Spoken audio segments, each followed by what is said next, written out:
guys, in the last video I showed you how to make a really simple frame loom using just a picture frame and measurements along the top and the bottom, either in the form of just simple pencil marks or by taping paper tape measures to the top and the bottom.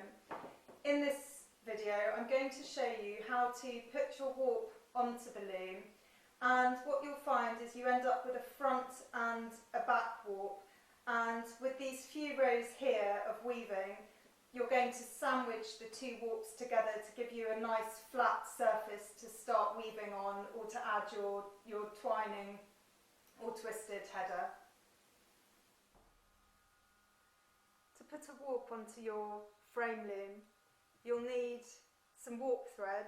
This is a cabled cotton from the Hand Weaver's studio in London. I like it because it's really strong but it has a little bit of flex in it, and that's really what you're looking for in a good warp thread.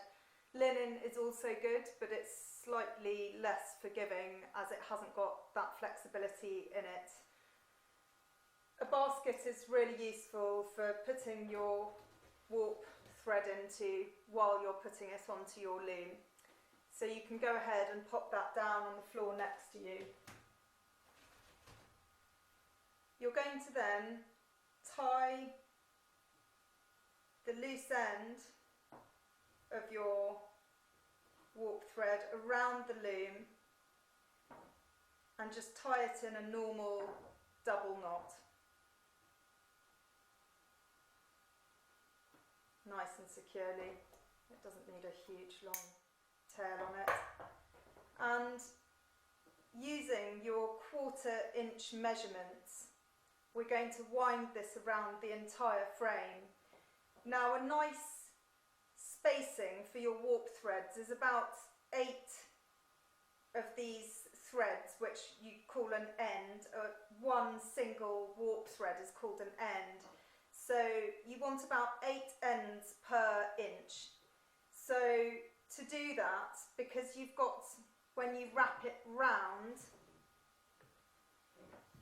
you've got to account for this thread along the back here. So you're going to have on this surface, the top surface, you're going to have a thread every 1/4 inch. So every time that warp end comes round, you're going to space it at a 1/4 inch spacing.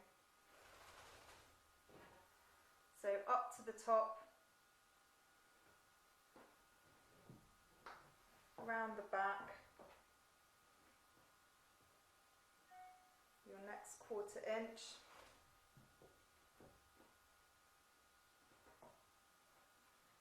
around the back,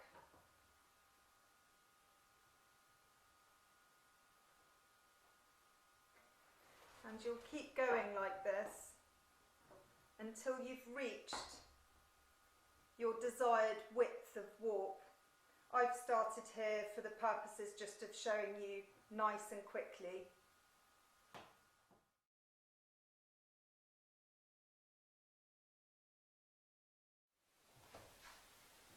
I'm going to just do one last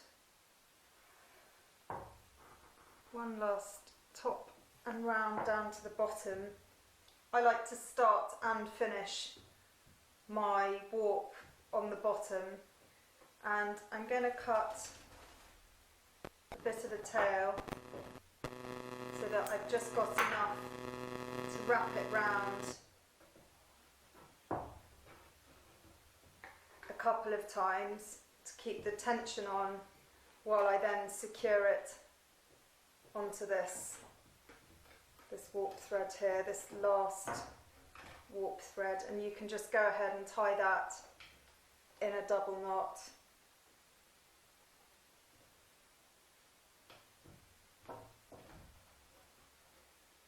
Like that. And again, you can just trim that tail down.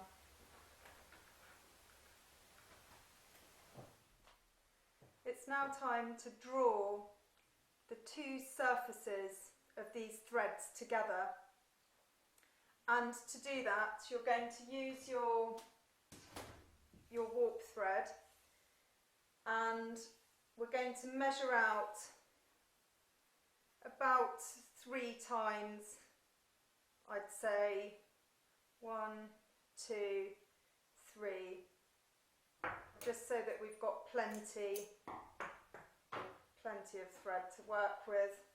And you can use a normal tapestry needle for this,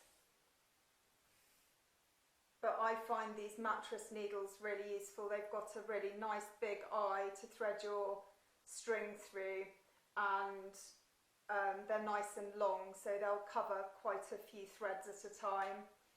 So you're doubling your length over, and you're going to bring it round the back of the frame, bring the looped end up, and then pull those loose ends through, and just tighten that up around that side of the frame.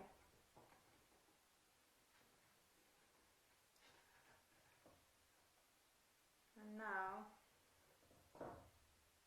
taking one of them, we're going to thread that through the tapestry needle. And what I might do for this is use some glue tack just to secure the edges of this frame to stop it from moving around while I'm showing you.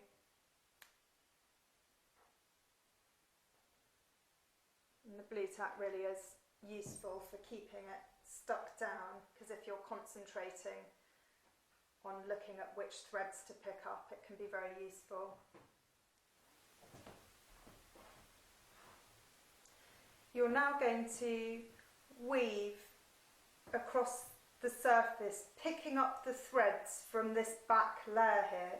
So you're going to go over the top of the threads that are on the top surface, so come over the top and then just pick the bottom thread up. So over the top, pick up that bottom thread, over the top, pick up the bottom thread.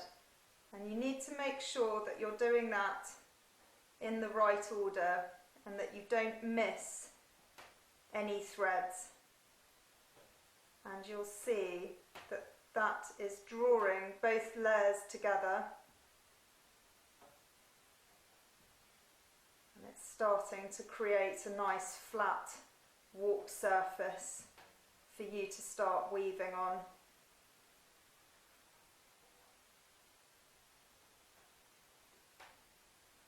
Almost there. You can see how with a smaller needle this might be a bit more fiddly, but it is completely doable. Right. And we're going to pull that all the way through.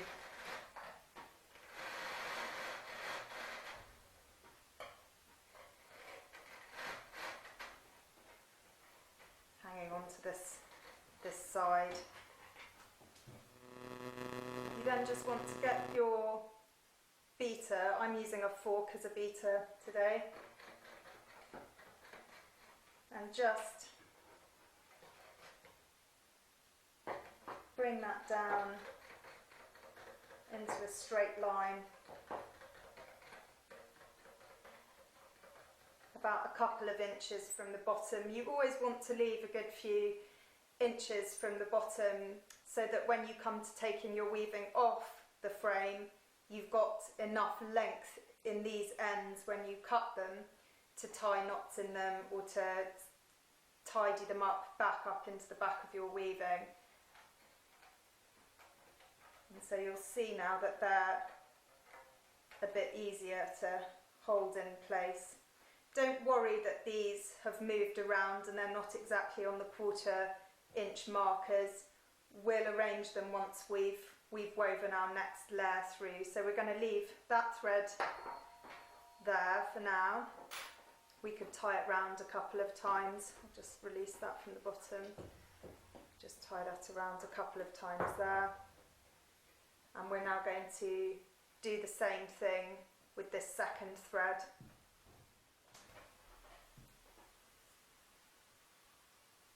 So you're going to thread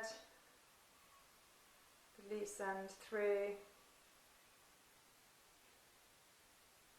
the eye of your needle.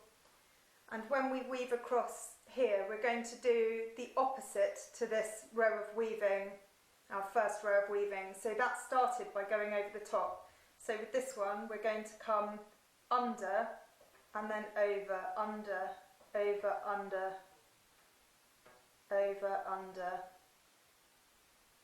across the whole surface of your warp.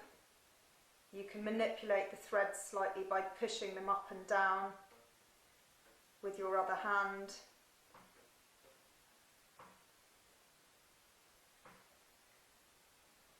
And then you're going to pull that all the way through to the other side, and you can take your needle off then. So you can now release this end that you tightened around the frame, give them a good pull, and you can beat that second row down onto the top.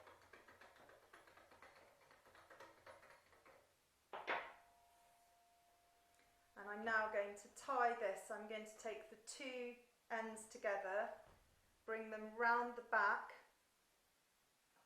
and bring one side up there and the other side round the other, and I'm going to tie them in a knot here, nice and secure. So you can tie it in a bow or a knot. I'm going to tie a knot in mine. There we go.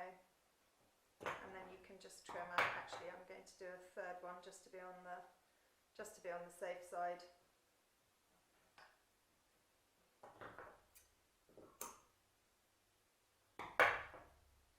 Just make sure they're even. Give it another beat down like that. And so, where your 1/4 inch markers are, you're going to, now these are in place, these two rows of weaving, it will be easier to sit these threads. You can pull them and sit them where you want them to be, and these threads will help sandwich them in place. So just work your way all the way along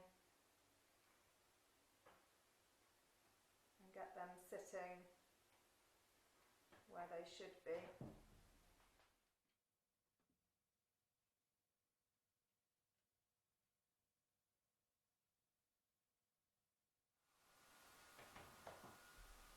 So you can now see that your warp threads are nice and evenly spaced. You can move them around nice and easily, and you're ready to add your twisted header or twining, which is how you should start and finish your weaving. It's the most secure way of starting and finishing your weaving, which I will show you in a future video.